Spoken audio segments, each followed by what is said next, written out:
Łowiska komercyjne większości ludzi kojarzą się tylko z karpiami i innymi dużymi rybami, ale to nieprawda, zobaczcie, bo na łowiskach komercyjnych można łowić również takie piękne leszcze. Komercja to nie tylko karp na macie, zmiana planów. Dziś lecimy innym szlakiem. Metod w ideale, poza schemat gramy. Wyjdź ze strefy, zobacz co tu złapiemy sami.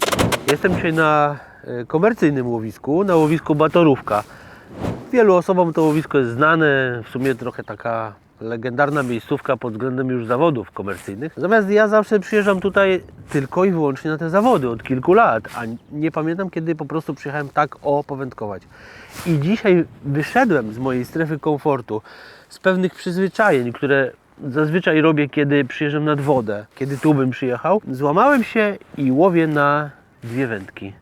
Nie robię tego. Zawsze rozłożyłbym jedną wędkę, łowił na określonym dystansie i byłbym pewien, że właśnie tam mam łowić, że tam mam szukać ryb, karpi, jakichkolwiek fajnych okazów, jak na taką porę roku, jak na wczesną wiosnę i zimny dzień.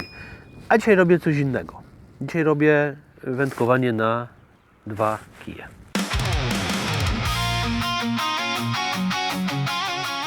No nie wierzę, naprawdę.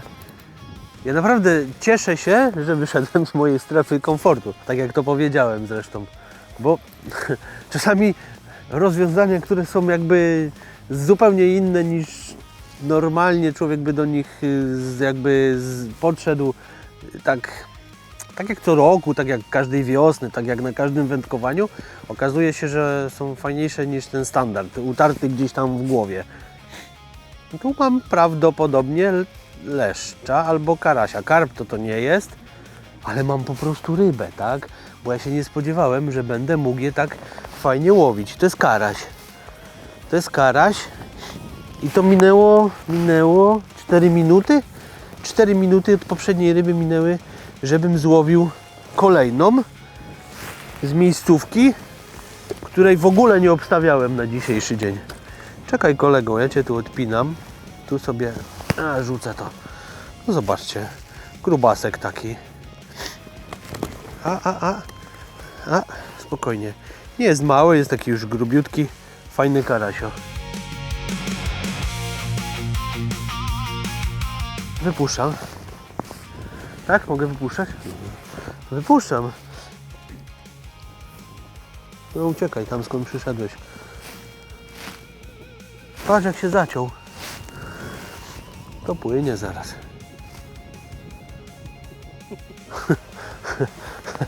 Haha. Jest ryba, jest karaś. Wystarczy, naprawdę cieszy. Robię dzisiaj coś zupełnie innego niż to, do czego jestem przyzwyczajony, bo standardowo bym tutaj na wiosnę przyjechał. Przepraszam za mój głos, ale trochę osłabłem na nutach, na strunach głosowych. Standardowo bym tu przyjechał, rozłożyłbym długą wędkę, odmierzył sobie środek łowiska mniej więcej i po prostu zaczął tam łowić. Bo do tego jestem przyzwyczajony na wiosnę, na łowiskach komercyjnych, czy nawet nie na łowiskach komercyjnych, obojętnie. Szukałbym tam karpi, szukałbym tam jakiejkolwiek ryby. No bo wiosną, wczesną wiosną, nie okłamujmy się, nie oszukujmy się, przyjeżdża się po jedną rybę, po 3, po 4, jak jest dobry dzień, to może trochę więcej. A ja dzisiaj stwierdziłem, że znalazłem ostatnio w moich wędkarskich szpargałach taką podpórkę na 2 kije. I mówię, dlaczego nie, Marcin, co Ci szkodzi? Weź 2 wędki. Przez ostatnich 8 lat chyba tego nie zrobiłem, więc zróbmy coś innego. No i rozłożyłem 2 kije.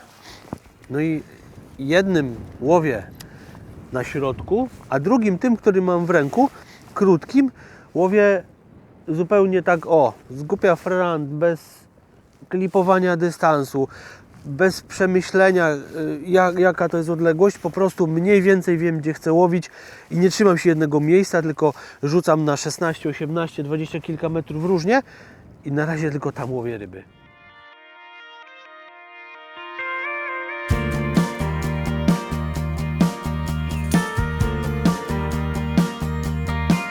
Ja nie wierzę po prostu, tu jest kolejna ryba. Nie wiem czy to leszcz tak potrafi szarpnąć. Nie mam pewności.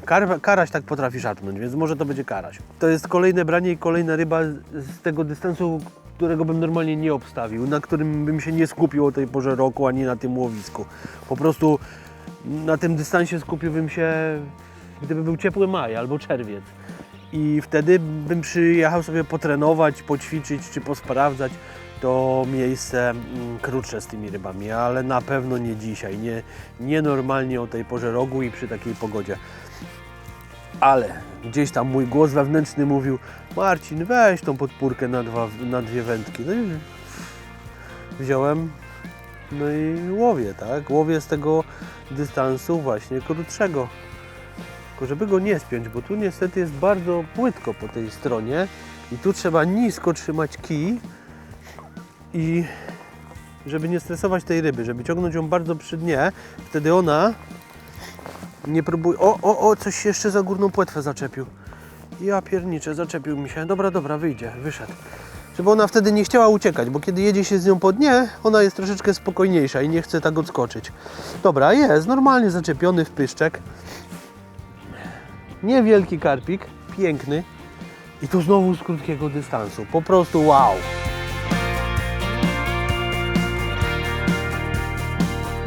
Duży nie jest, ale jest naprawdę pocieszny. Bardzo ładnie walczył, był bardzo grzeczny. Nie spiął się, co jest sukcesem na płytkiej wodzie. No i to jest... O, postawił, patrz, nastroszył się ładnie. Jak ten okoń. To jest ryba z krótkiej linii, której nie obstawiałem. No płyn gadżet. O, jaki szybki. Jedziemy dalej. Na długiej linii jest zestaw zarzucony i 7 minut nawet dotknięcia. A byłem pewny, że tam coś złowię. Natomiast krótka przez ten czas dała mi kolejną rybę. Zobaczcie, dzisiaj łowię w ogóle... Zaraz o tym opowiem, ale ja Wam tylko chcę powiedzieć, jak przygotowywuję teraz podajnik. Nabijam go mieszanką zanęt, zaraz też o tym powiem. Dodaję 2-3 kukurydze i przysypuję znowu zanętą, żeby to się troszeczkę lepiej uformowało i przyczepiło jakby do tej górnej części. I wychodzi taki zestawik, taki podajnik i on ląduje, zobaczcie, bardzo krótko. Ja to, nie wiem, to może z 22 metry, 23, bez odmierzania. Po prostu troszeczkę w prawo, żeby nie wchodzić sobie na tamto wędzisko.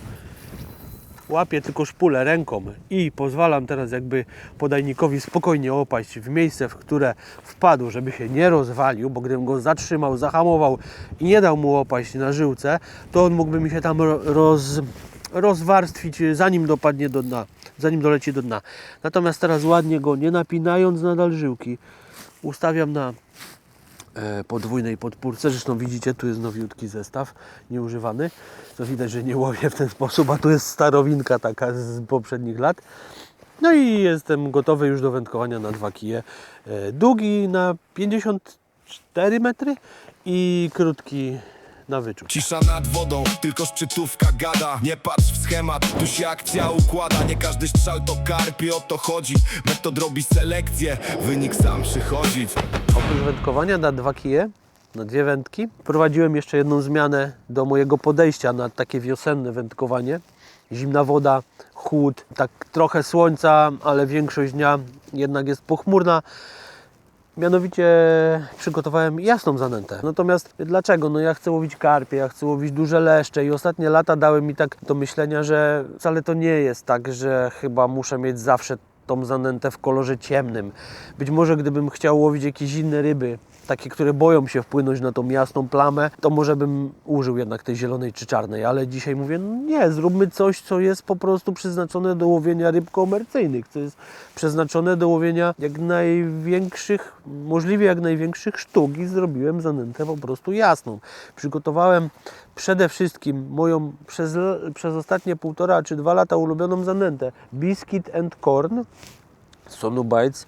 To jest zanęta w ogóle bez mączek rybnych. I aby tych mączek trochę do tej zanęty dodać, przygotowałem Thatchersa i połączyłem 2 części Biscuit and Corn z 1 częścią Thatchersa. Dlaczego? Bo sam Biscuit and Corn jest bardzo jasny. Aż tak jasnej zanęty nie chciałem, a Thatchers dodany do Biscuita powoduje, że całość nabiera takiego złotawego koloru jak Match Method Mix na przykład. I ona jest świetna. Natomiast Biscuit and Corn no to jest mieszanka ciasteczek jakiś tam i kukurydzy, a uważam, że kukurydza to jest taki złoty środek na łowienie większości dużych ryb i jakby nie chcę, albo raczej jakby chcę używać właśnie kukurydzy mielonej, blendowanej albo gotowej w zanęcie.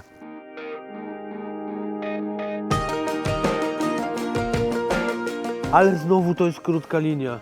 Po prostu, a co tu 5 minut mi minęło na stoperze od zarzucenia tego zestawu i jest kolejne branie.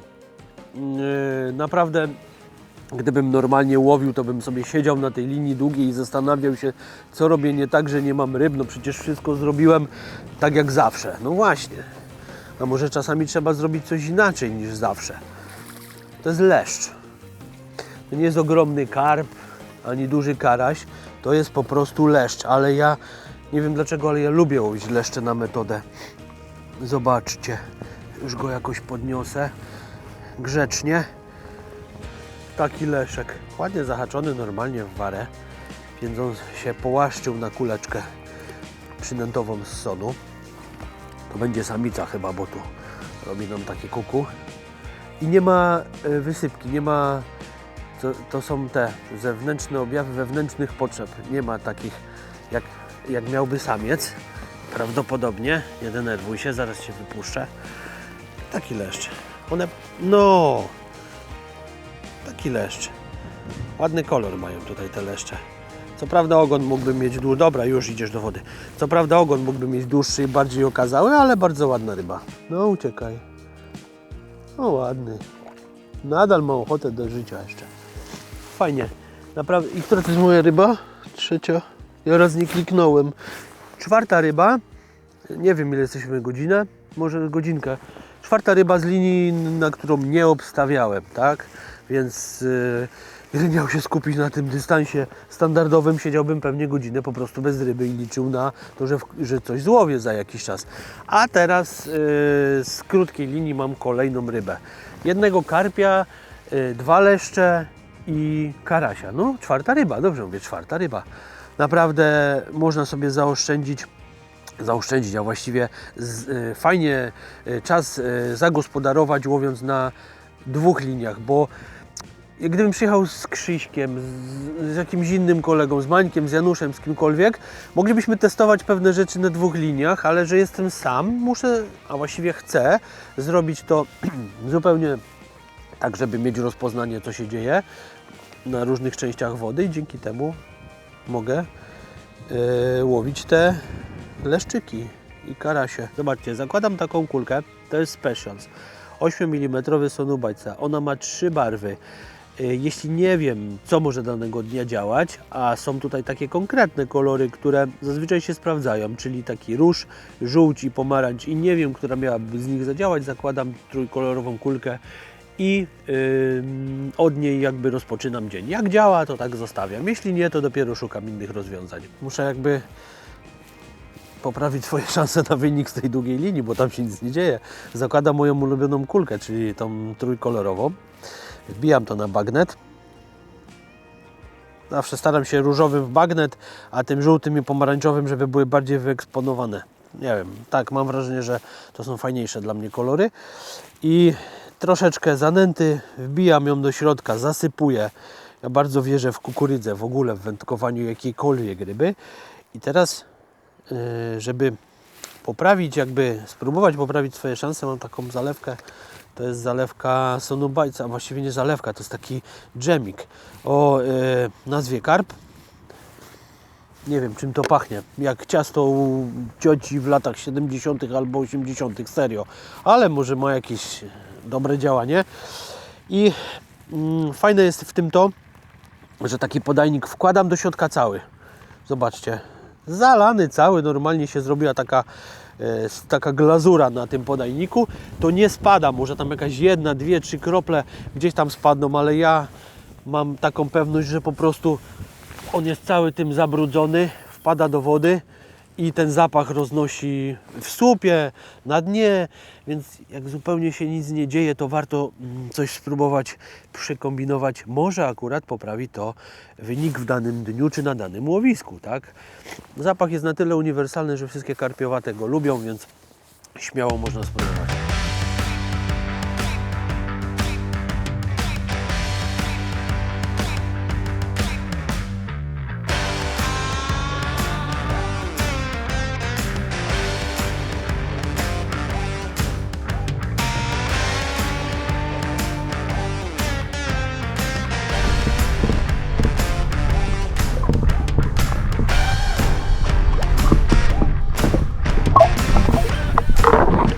tą rybę, zgadnijcie z której linii.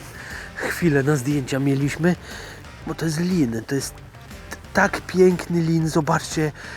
Oj, spokojnie kolego. O, wyhaczył się, to bardzo dobrze, wyrzucę zobaczcie, nawet podajnik nie zdążył się opróżnić, to było branie po, nie wiem, 2, 1,5, ta zanęta jest taka trochę klejąca i ten podajnik szybko się nie opróżnia, co na tą porę roku mi bardzo pasuje, ale zobaczcie jaki zielony profesor, jak to niektórzy mówią, albo zielone złoto, zielone piękne złotko, grobiutkie, ma brzuchol, naprawdę miał tyle siły, że ja myślałem, że karpia holuje. I to oczywiście z tej linii, której się nikt nie spodziewał dzisiaj, nie? Także jestem mega szczęśliwy. W sumie to mógłbym już jechać do domu, ale jeszcze troszeczkę powędkujemy. Zobaczcie, jaka piękna ryba.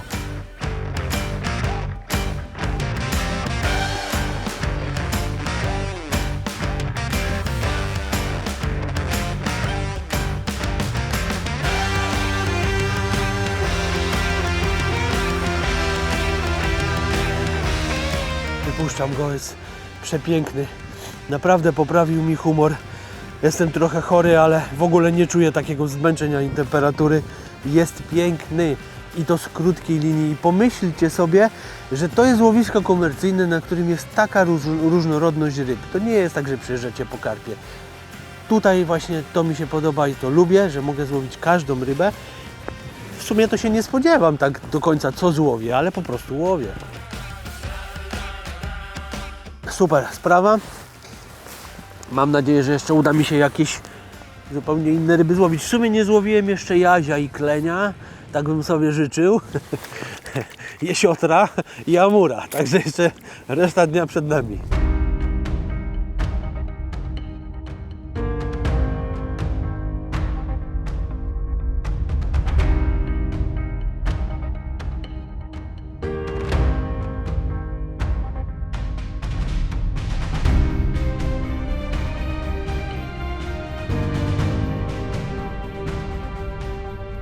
Załóżmy kulkę w kolorze żółtym. Spróbujemy po prostu żółtą teraz.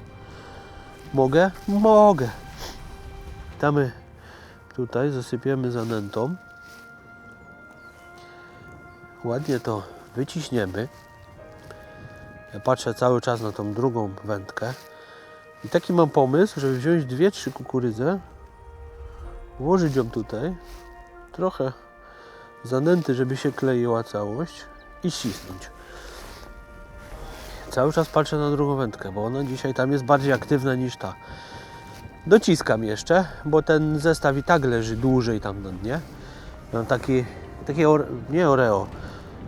Jak się nazywają te ciastka takie, co mają te z kropkami, te pieguski. O, pieguski. To są pieguski. Wędkarskie pieguski z kukurydzą. I jedziemy na dalszy dystans. Można z siedzenia, nie jest daleko.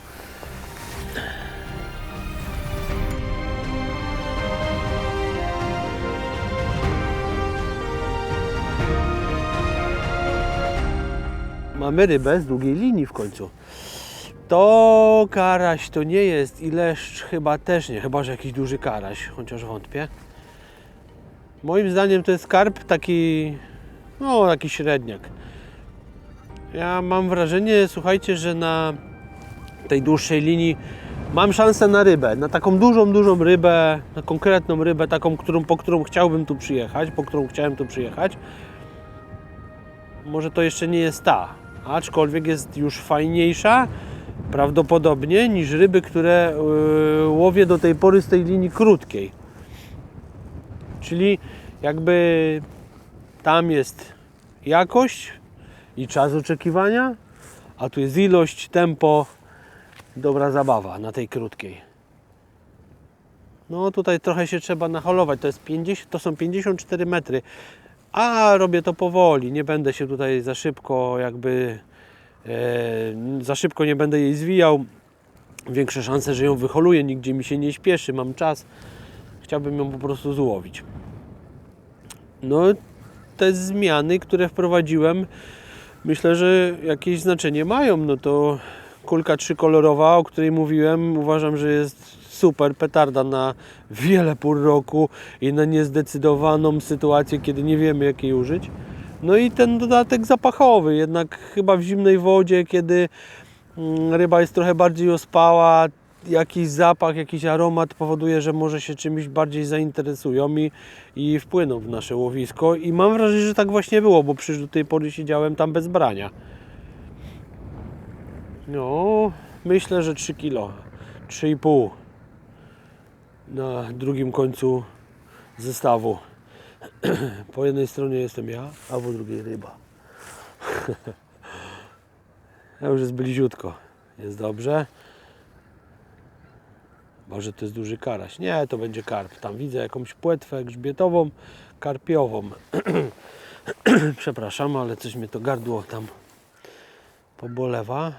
No gdzie ty jesteś? Jesteś. To będzie karp. O, to chyba pełnołuski w ogóle, nieduży. Super ryba. Super, Marcin. Nie zepnij się na tej płyciźnie. Chodź, chodź, chodź, chodź, chodź. Ej, pełnołuski. Dobrze. 3, patrzę na stoper. 3,48 teraz po zarzucie. Nawet podajnik jest jeszcze oblepiony tą zanętą Biscuit and Corn, która jest naprawdę taka bardzo... Ona się bardzo lepi, ale to dla mnie jest super, bo ona się lepi, a po 2-3 minutach zupełnie opróżnia podajnik.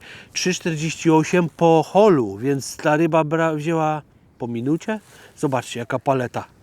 Normalnie jak hodowlana paleta dyskus taki. Przepiękna ryba. Dziwną ma tą płetwę grzbietową w ogóle. Nie wiem, co tu się stało i jak matka natura tutaj tą rybę obdarzyła i czym, ale wygląda śmiesznie i ciekawie. Jak ktoś złowi na batorówce taką rybę z taką płetwą grzbietową, to może przyjść do mnie, dam mu paczkę kulek. Serio, bo się rzadko zdarza. Ja pierwszy raz na batorówie widzę taką rybę. Oryginał. Ej, oryginale, płynie. O, nie w tą, nikt cię nie nauczył. W tą. Super. Bez żyłki mojej tylko płynie. Jest dobrze.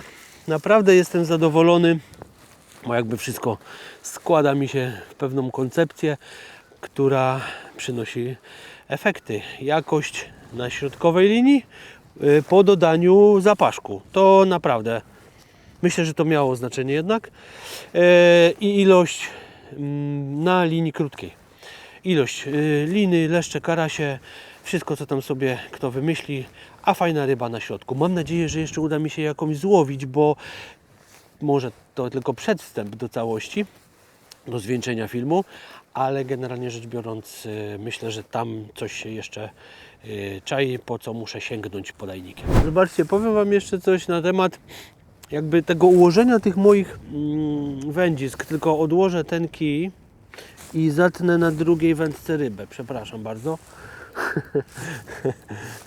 Chciałem Wam powiedzieć na temat ułożenia, ale mogę to skończyć. Zobaczcie, wędziska są ułożone, tutaj są dwie rączki z tymi takimi gripami, które utrzymują kij w razie brania jakiejś takiej mocniejszej ryby, żeby coś tam się nie wyrwało. Natomiast tutaj z przodu mam tylko i wyłącznie taki grzebień z wieloma tymi miejscami na odłożenie wędziska. Przy tym ułożeniu, jakie Wam przed chwilą pokazałem, dłuższy kij zawsze warto ułożyć po stronie wewnętrznej, a krótki po stronie zewnętrznej, dlatego że długim kijem rzucamy na przykład na 50 metrów, krótkim na 20-30 i jakby to jest logiczne, że przy braniu czy przy zacinaniu długim wędziskiem potrzebujemy trochę więcej miejsca i nie zaczepiamy w żaden sposób o tą wędkę krótką, dlatego lepiej sprawdza się, kiedy tą krótką położymy na zewnętrznej stronie. Ona sobie spokojnie stoi i czeka na branie i jakby te zestawy nie przeszkadzają sobie nawzajem i tyle. Moim zdaniem to jest jakby sens ułożenia tych dwóch wędzisk. A tymczasem borem lasem mamy samca chyba. To będzie leszcz samiec. Ale ma tych wypustek, wysypki tarłowej na całym ciele, ale numer. Nie tylko na głowie. Ten to jest prawdziwy samiec alfa, ja bym powiedział, że to jest. On tu namiesza w tym zbiorniku. Cały jest w wysypce. Zobaczcie, jaka piękna ryba. Nie wiem, ile to tam... Michał, ile ona waży? Nie wiem, z 1,5 kilo? Z 1,5? Kilo 200? Może kilo 200? No piękna ryba, nie? I to kupę mi robi na półkę akurat, no ale dobra. Zobaczcie, Rękę mam za łokieć. Kawał ryby. O, grzeczny bądź. Oj, ryba jest na długim kiju. Dobra, tą wypuszczę najpierw.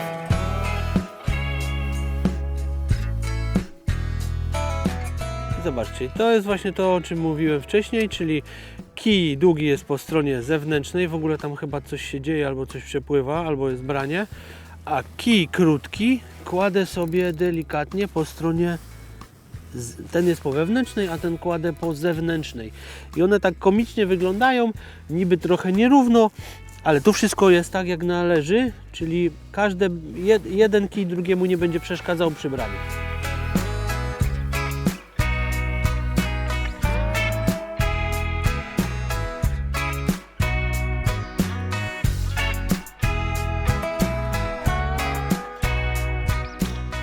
Po prostu dziwna sytuacja. Mam rybę ze środkowej linii, po prostu wow. Ale to jest, wiecie co, to jest po użyciu tego specyfiku sonubajca. Naprawdę, nie ściemniam. Oj, to jest karp, bo czuję jak on się zachowuje, bo na tej krótkiej linii to tam lin, leszcze, karaś, no to była zupełnie inna walka, zupełnie inny hol. A teraz no to stoi wędzisko w miejscu i on próbuje mnie przeciągać. O Jezu, i to jest to, czego nie lubię, na drugim wędce branie, ale nie, dobra, przestało. To jest właśnie powód, dla którego nie lubię łowić na dwie wędki. Gdyby tych brań było dużo na dwa kije, gdyby to był jakiś inny dzień, to bym odpuścił sobie jedną z tych wędzisk, ale tak dla testowania tego, gdzie warto łowić na tym łowisku dziś, o tej porze roku, to jest fajne rozwiązanie, natomiast na dłuższą metę, przy dużej ilości brań to samobójstwo, dlatego tego nie lubię, bo może być tak, że na przykład holuję karpia na długą wędkę z długiego dystansu i nagle on wpływa mi w żyłkę z tej wędki na krótkim dystansie i tego to jest strasznie męczące, nienawidzę tego. Lub w drugą stronę, ale przy małej ilości brań mogę się cieszyć większą ilością ryb, dam sobie z tym radę. Także spokojnie holuję, zobaczcie, stoi, ta wędka stoi, nie chcę się z nią szarpać tą rybą, a właściwie to teraz ciągnie, nie chcę się z nią szarpać na siłę, pozwalam jej na to, żeby mnie trochę powodziła za nos, no bo jakby siłowy hol może skończyć się tym, że ja tą rybę zostawię w wodzie i jej nie wyholuję, a tego nie chcę, zupełnie nie chcę. Nie umiem ocenić, jaka to jest duża ryba, no na pewno 3 kilo ma, o. Mam nadzieję, że dużo więcej, no bo chociaż jakby była piątka, to bym był zadowolony, bo nie szarpiąc się bardzo z rybą, czasami ciężko ocenić, jakiej ona jest wielkości. Po tym jak próbuje mi zabrać zestaw, to myślę, że to może być 5 kg i oby tak było. Natomiast przy delikatnym holowaniu z mojej strony mogę się pomylić, bo może to zarówno być 3,5 albo 4 kg karpia. Panie, ale ciągnie ta ryba. Chyba powinienem sobie powoli przełożyć ją na prawą stronę, bo mi ucieka trochę tam. Przekładka, słuchajcie, powinna być robiona delikatnie i powoli. Najbezpieczniej jest w ogóle tego nie robić, oczywiście, jeśli jest to możliwe, ponieważ musicie wiedzieć, że każde przełożenie zestawu z prawej na lewą, z lewej na prawą wiąże się z tym, że haczyk, który jest wbity w wargę ryby, zaczyna się obracać. Jako że są to haki bezzadziorowe przy takim wędkowaniu, bardzo łatwo jest to wypiąć. I staramy się uniknąć za wszelką cenę przekładania. Bardzo nie lubię tego robić i trochę się człowiek boi. O, na drugiej wędce mam rybę, patrzcie. Oj, a to będzie mała ryba, ale ja to włożę między nogi. Jakkolwiek by to zabrzmiało, ściągnę hamulec. O tak. Najwyżej się zepnie, trudno, a niechta. A pobawimy się z karpiem. Albo już spadła, chyba jeszcze... Nie, chyba zgubiłem tą rybę na krótkiej wędce, słuchajcie. Tak, spięła się. Dobra, może to i dobrze. Ściągnę ją dla pewności, czy się spięła. Czy to po prostu jest pół karasia. Nie, spięła się, super, dobra. To dzięki temu mogę sobie ten odłożyć i pobawić się tą dużą. No i to jest właśnie to, że ja nie lubię łowić na dwie wędki. To żadna jakość wędkowania, czasami po prostu ilość, ale jakość słaba. Wolę często skupić się na jakiejś jednej linii i tyle. Dobra, widzę ją, jest na 10 metrach, czyli wchodzimy w niebezpieczną strefę płytką. Ej, nie, płyń tam, nie, chodź tu. Dobra, jest dobrze, nie muszę przekładać wędziska, bo nie chciałbym tego robić tak jak powiedziałem. Już bardzo blisko, ale chyba będę musiał ten kij przełożyć. Nie, jeszcze nie. Idealnie to byłoby ją scholować na długość 4 metry, 3,60 dokładnie przed sobą. Przełożę jednak wędkę prawą. I po prostu ją ładnie wjechać w podbierak na maksymalnej długości podbieraka, żeby ją nie dociągać tak blisko brzegu, żeby się nie wystraszyła. Teraz spróbuję ją unieść do góry. Ole rybka, ja pierniczę. Dawaj, chodź, koleżko. Bądź tak grzeczny i po prostu daj się podebrać. Trochę paralitycznie to zrobię z długą żyłką, ale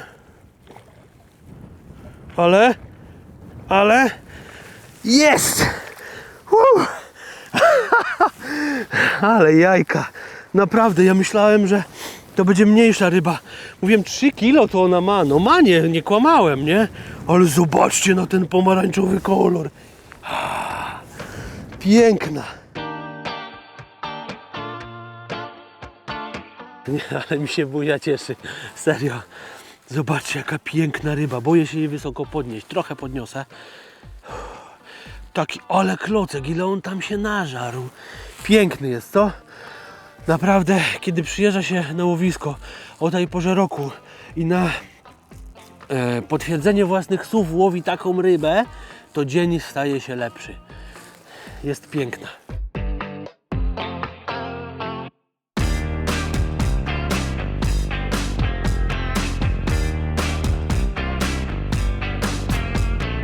Chyba czas go wypuścić. Nie będziemy już go męczyli. Nie jest gorąco, więc się nie męczy, ale niech wraca tam, skąd przyszedł. Piękny. Płynie. No fantastyczny koleś. Naprawdę, zobaczcie, na potwierdzenie moich słów, jeśli jesteście sami na łowisku komercyjnym, zresztą nie tylko komercyjnym, nie bójcie się użyć 2 wędek. Może jak jesteście z kumplem albo we dwójkę, możecie potestować cokolwiek w 2 osoby, ale będąc samemu, dajcie sobie szansę na różne ryby, na różnych liniach i przełamcie schematy. Nie trzymajcie się utartych rozwiązań, bo one nie zawsze są super skuteczne. Trzeba coś czasami pokombinować. Ja łowię dalej. Do zobaczenia.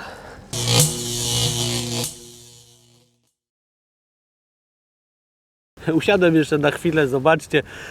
Michał dobiegł z kamerą, no bo nie mógł odpuścić takiej sytuacji, kiedy powiedziałem, że chciałbym coś do kompleciku. No to jest. Piękny Jaziu, nie? Zobacz jaki pysk. To jest taki drapieżca. No i gruby brzuszek. Naprawdę jestem szczęśliwy, kawał ryby.